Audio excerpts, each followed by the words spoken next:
MMA Oddsbreaker. I'm Frank Trigg. Of course, that's Nick Newell. Get ready to fight in World Series of Fighting 11. Come up July 5th in Daytona Beach, Florida. Main event. Big time TV, Nick.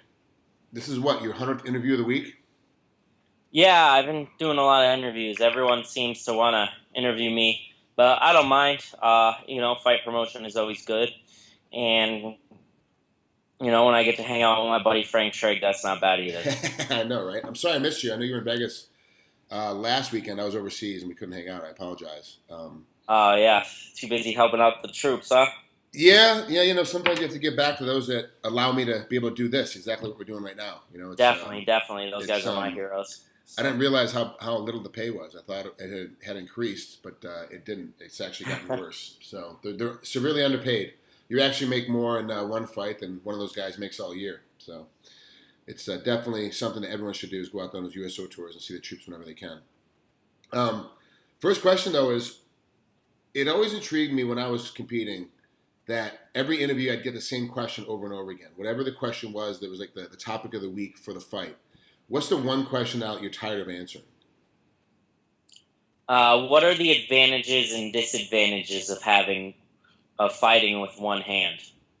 Do they not watch your fights? I mean, they're just not. Yeah. Is it like some just random, journalist that just hasn't seen any one of your 11 fights, any one of your 11 victories? I mean, it's very simple. And then my coach got mad because someone called him up and was like, they want to do an interview, and they're like, yeah, but what happens if someone just throws a head kick on his left side? And he's like, he can block a head kick. He can also get caught with one just like anyone else. I mean, I'm not invincible to it, just like everyone else, but I can block it just fine.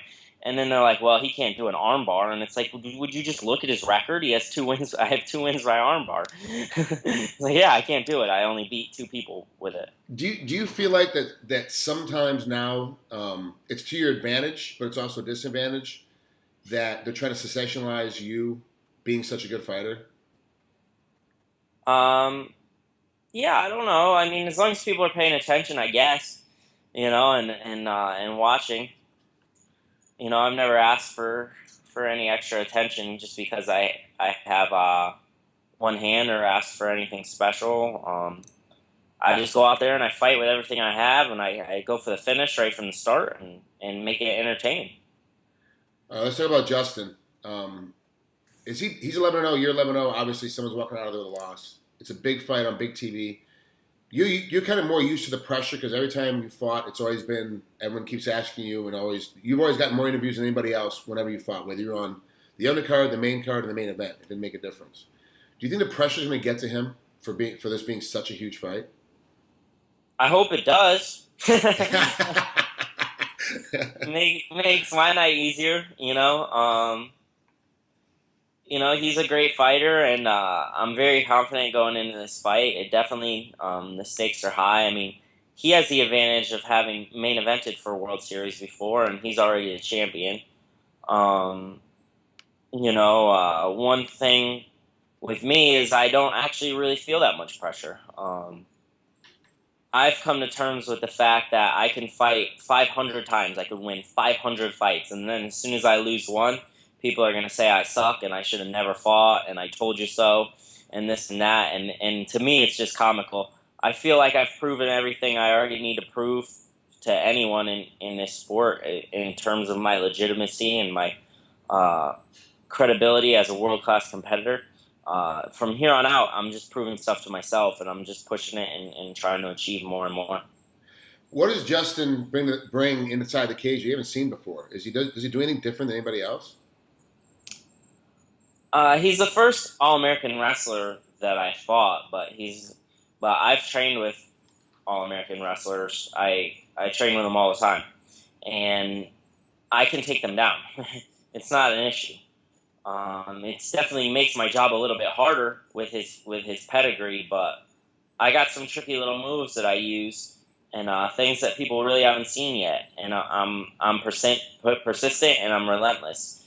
And I think that my stand-up, I know that my stand-up is on par with his, if not better. I feel like it is better, actually, to tell you the truth. But, I can say all I want, but I have to go out there and prove it. The guy's been nothing short of phenomenal. He's think he's won his last 6 fights by knockout. He's 4-0 with 4 finishes in World Series of Fighting, and they're all against top flight competitors, really good fighters. And I can't take anything away from the guy. He's looked great, and it's definitely going to be a tough fight. I'm probably going to have to battle through some less than ideal situations through the fight, but I'm willing to do whatever to come out with that win. Do you practice that, getting stuck in some bad positions and then trying to work yourself out of it as part of your training camp? Is that one of the things that you do? Jiu-jitsu-wise, you always want to do that. You want to start in position, and wrestling-wise, situation drills. Striking, I'm certainly not going to let someone ring my bell a little bit and then try to fight them, But I definitely have really good sparring partners that really push me and make me a better fighter, and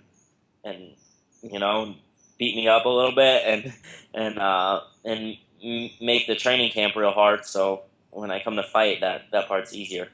Do you bring in guys that are specific to match your opponent's style, or do you just use the same group of guys every time? I have training partners actually that fight a lot like him. I have a guy that's on par wrestling with him, and then I have another guy that is on par striking with him. Very similar style. I mean, I don't have a guy that strikes like him and wrestles like him.